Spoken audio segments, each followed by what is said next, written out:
Hey, how's it going? I haven't made a video for a hot minute, um, but I have a lot on my mind that I want to share with the world right now.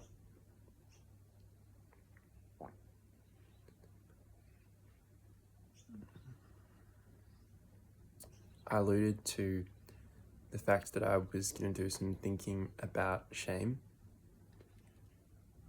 and try to really get into it.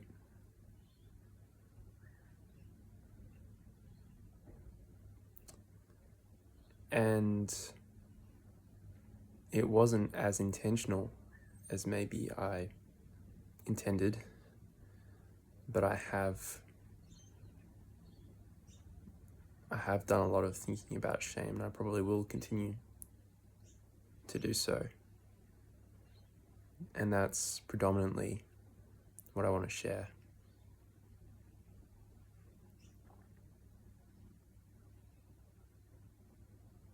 First off,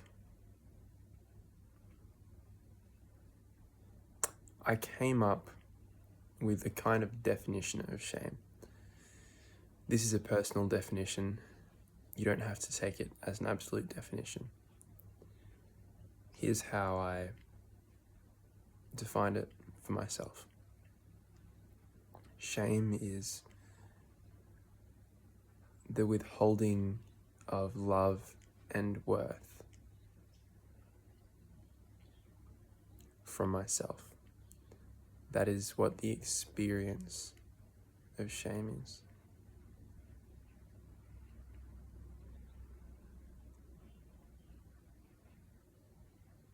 Does that make sense?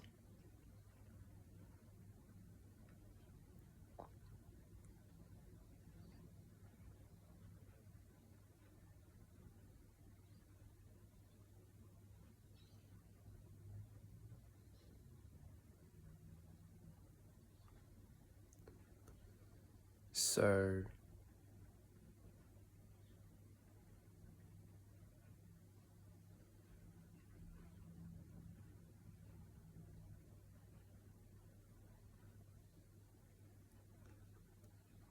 that arises when you have encountered something in the past, probably in your childhood, where you encountered a situation and love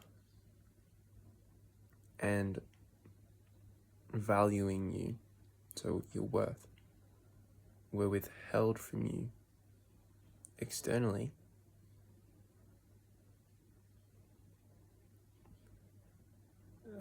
When you experience shame, when I experience shame, that's kind of happened. That's what's happened. And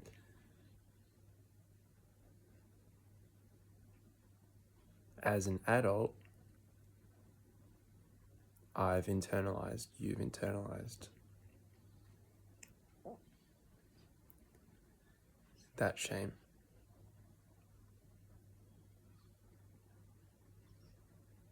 You've internalized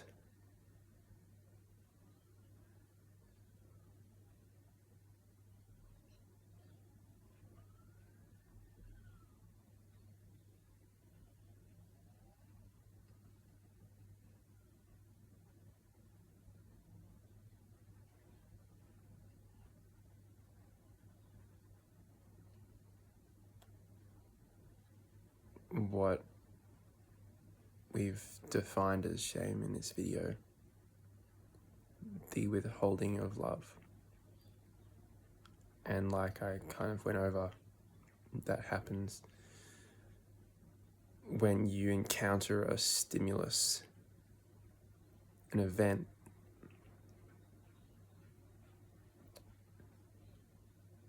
an encounter with reality that in some way mimics and reminds you of a past event.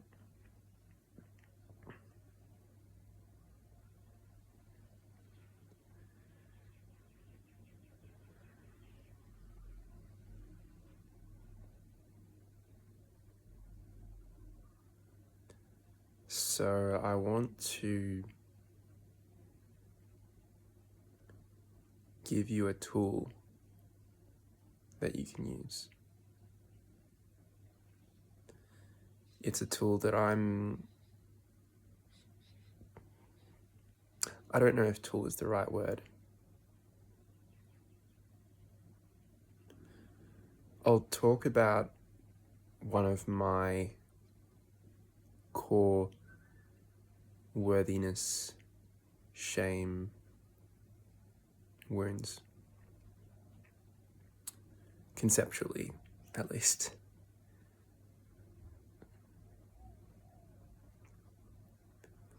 I cannot allow myself to feel love and worth unless I'm achieving great things in the world.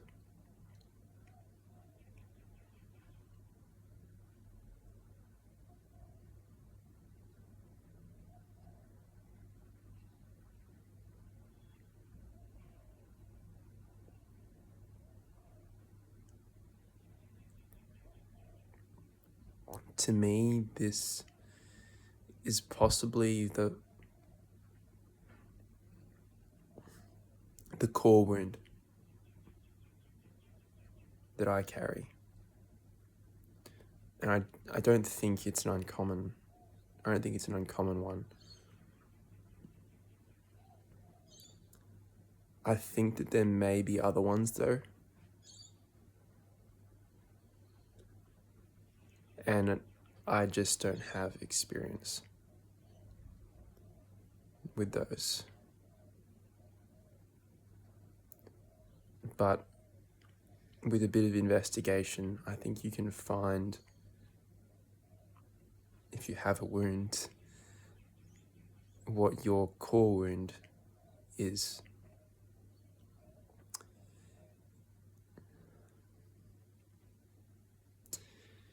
And you can do that by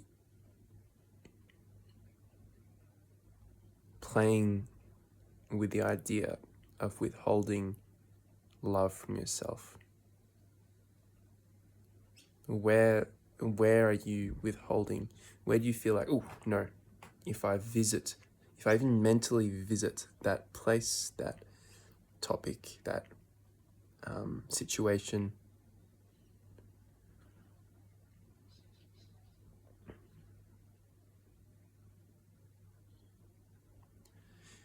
any situation in your life in a way that you don't want to look at. Any situation in your life that you don't want to look at, that's painful to think about.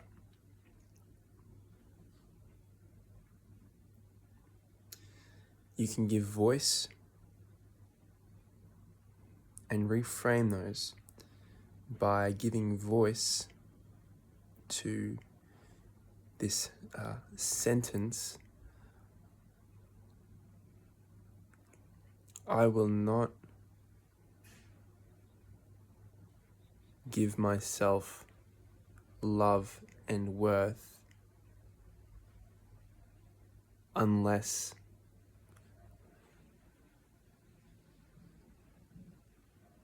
this happens in this situation.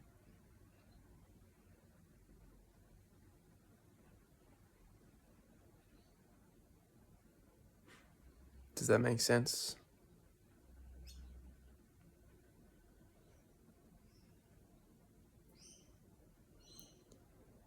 In other words,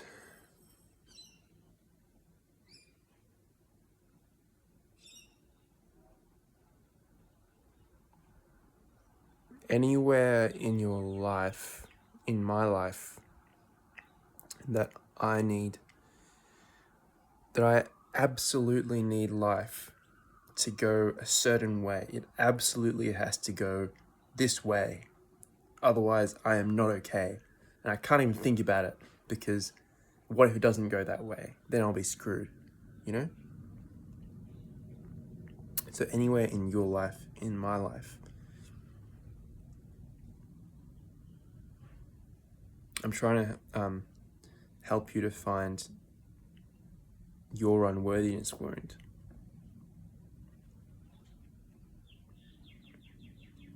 That's what I'm trying to do here. I hope this is of some kind of value to you.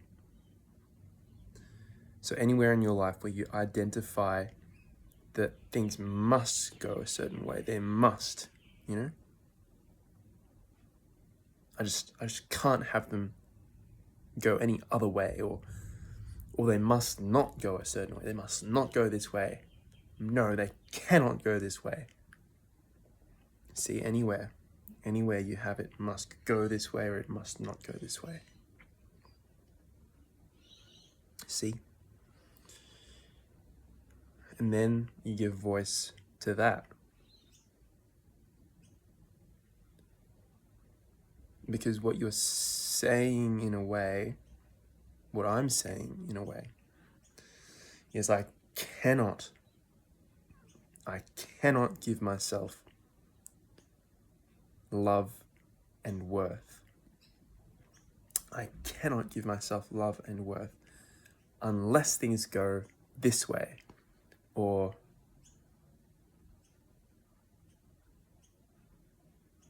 unless we can avoid things going this way.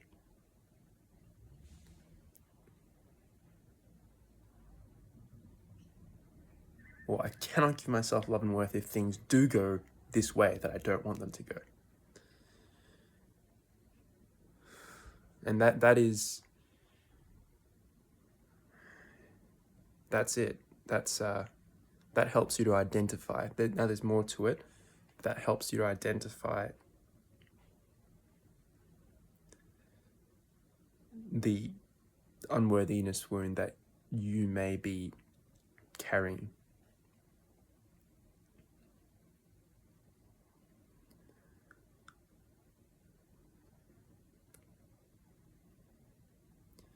Okay, right? So, if you do that to a number of situations, you might start seeing a pattern emerging, or you can kind of regress progressively. So you say, I cannot allow myself to feel love and worth if things go this way. And then you can ask, why? Right? Why? Why can I not?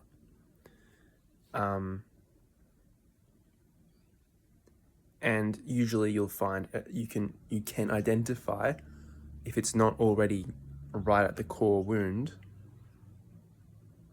it might help you identify something behind that says, I cannot allow myself to feel love and worth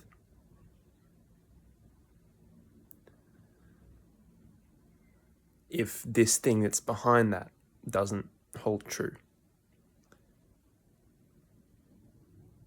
For example, for me, I cannot allow myself to feel love and worth unless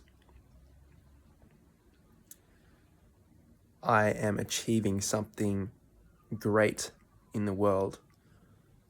That is behind pretty much everything. Anything that I identify, but it's not necessarily the first thing behind everything that I identify. It's not necessarily the first thing.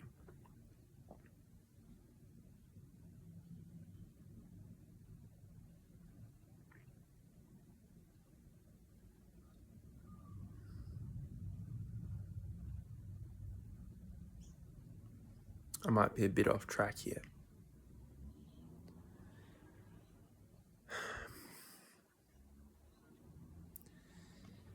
All this to say that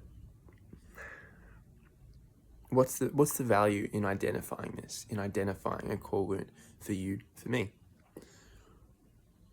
Well, for me, the value that I'm finding, and this is why I really want to share this with whoever this might benefit, is for me, just saying that phrase, right? I cannot allow myself to feel love and worth unless I am achieving, have achieved, am guaranteed to achieve greatness in this world. Just saying that, right? That is giving voice to something that is unconsciously driving my behavior and my emotions. That is there, that exists inside of me. And to say it is to bring it to light. And because I can bring it into the light of my consciousness, my awareness, I have a very natural response to it of, hang on a second, that doesn't sound quite right.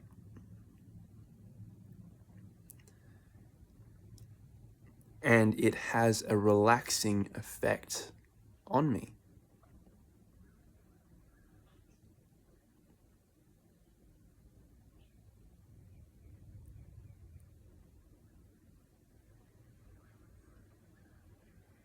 And it's not always possible to have this in mind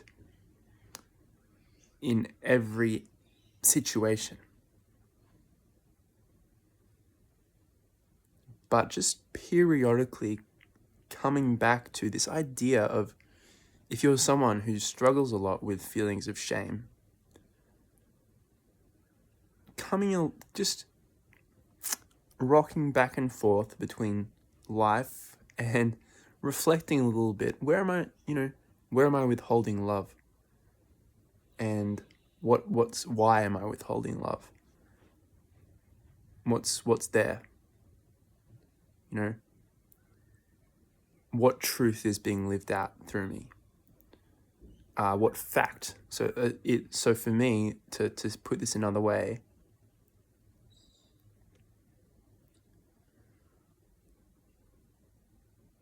I cannot allow myself love and worth unless I achieve greatness in the world, is a psychological fact of sorts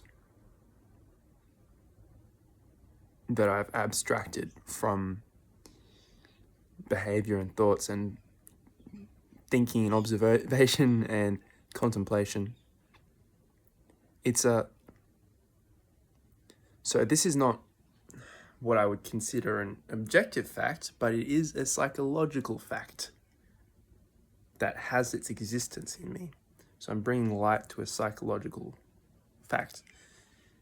And there's a temptation to say, well, because I know that, like, my intellectual understanding of the world does not agree with that, that could be a barrier to me even seeing that exists inside of me, that fact.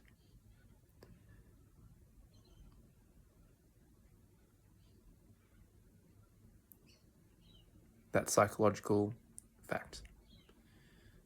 So I'm trying to invite you to see where you might be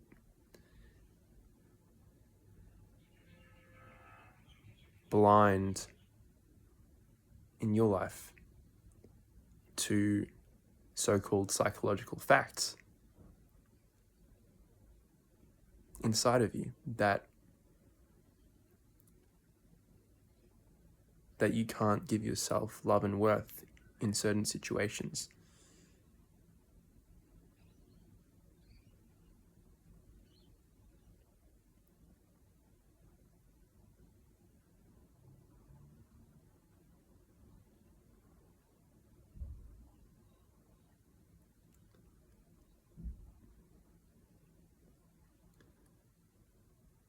And for me, there's a slight alleviation of panic in the acknowledgement of that.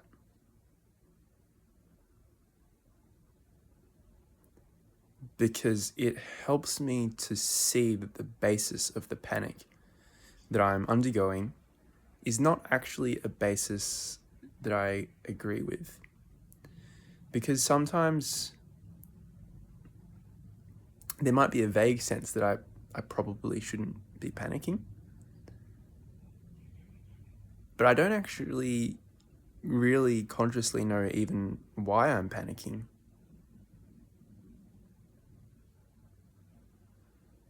So there's not a definite ability for me to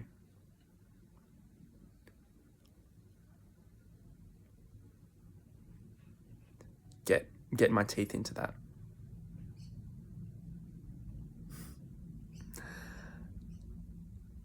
Yeah.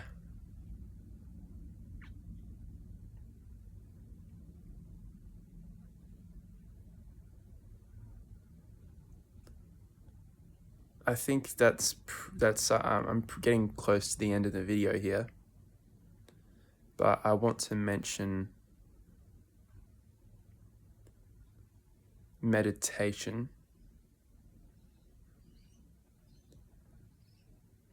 I think that people who struggle with shame, meditation can be quite addictive,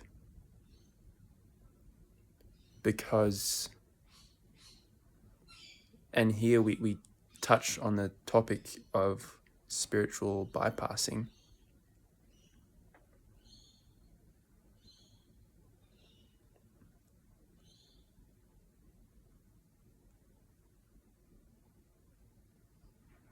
Meditation is a way to experience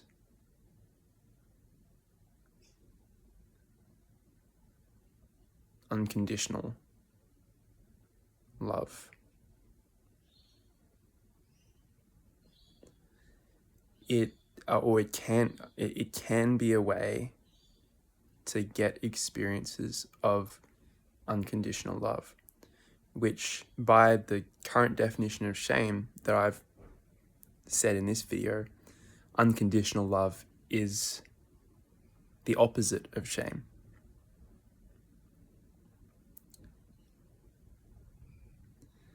The thing is that it's so I have two things to say about meditation. Firstly, it's a great way to get a taste of unconditional love. It may be even a great routine to bring in a regular reminder of unconditional love. However, what I want is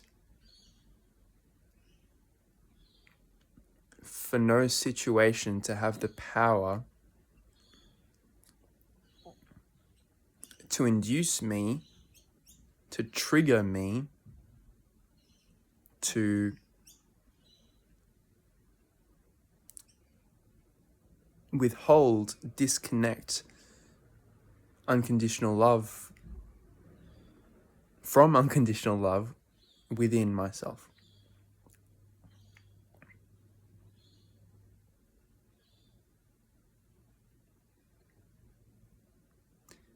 And this is now a ticklish topic, because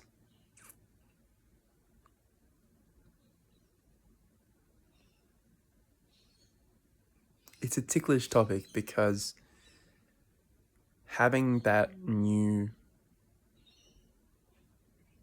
orientation in life is going to change my life and your life. We will have a different orientation because our motivations in certain areas of our lives might be shame-based. They might be based on, I can't feel love unless XYZ happens. Whereas if you give yourself love and worth before even stepping out into the world, it's just a given. Just imagine that. It's just a given. Then you're totally relaxed already. And there's not a sense of urgently needing anything, but more of a sense of what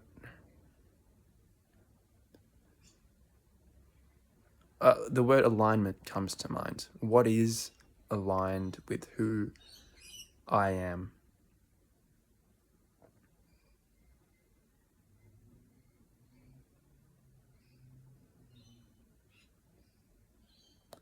What is aligned with who I am?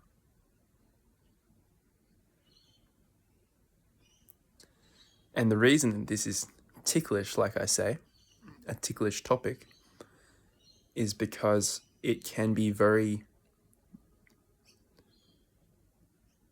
it's a wisdom call and a matter of discernment to figure out the difference between a shifting of orientation towards life and using spiritual bypassing to say, no, that's not part of my life. I don't want that in my life, when it's actually something that's necessary for you to face. So it's really a wisdom call there, and that's where I think being aware of your core wounds can be helpful, and being aware of what it feels like to feel your core wound, so you can really identify it in every situation, and through that awareness of it, sort of soften its edges at least, so that you're less easy to trap in spiritual bypassing. We all get trapped in some ways.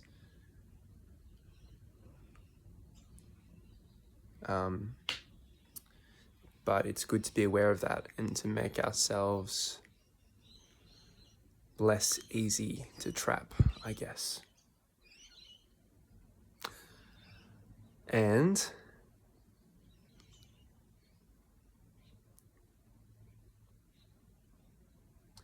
okay, when I said the video was almost over, I guess I was wrong. I want to briefly talk about love as well. I want to kind of illuminate a basis for love. So I've also got a kind of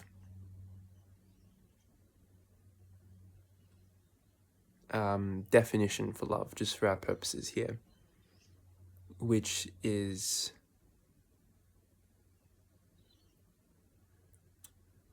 to allow something to be as it is.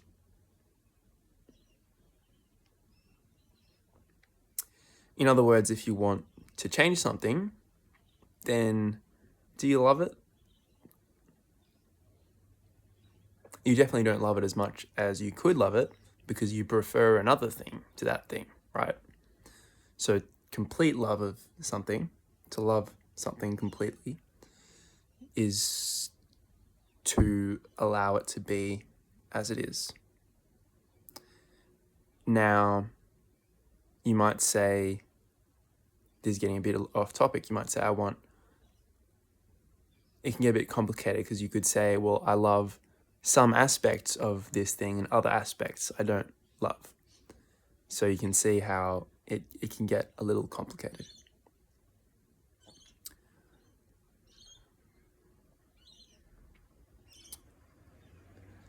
But here, getting a little bit into spirituality.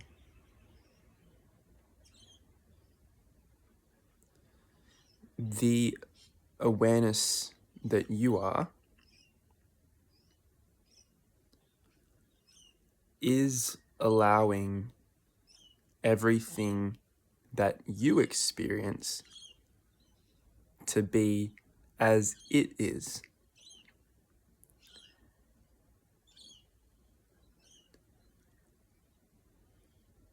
So in other words, even when you're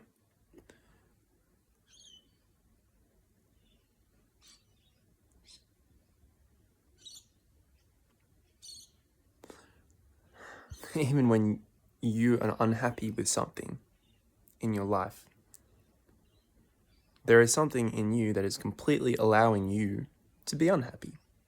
It's completely witnessing that. And if you want yourself not to be unhappy about something, there's something witnessing that as well. Allowing that, loving that. It is love. It is love.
So love is total love of your entire experience of life. It's innate. Total love of all things is innate, including yourself. So what I'm trying to say here is I'm trying to give a basis for love in that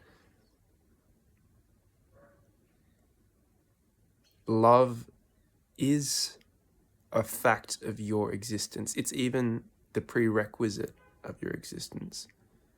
Total love of you, everything that you are and everything that you experience is.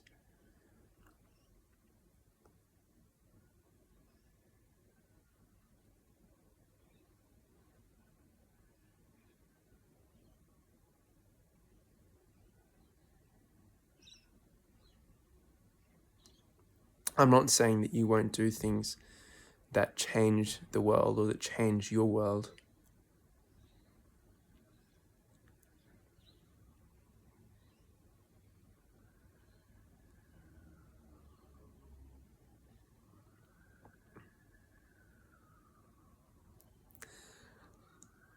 Okay. I think that I've reached the end of the video now. And I'm wishing you all the very best on your travels. And I hope to see you again. But if not,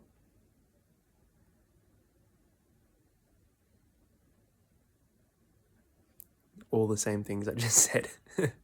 So, bye.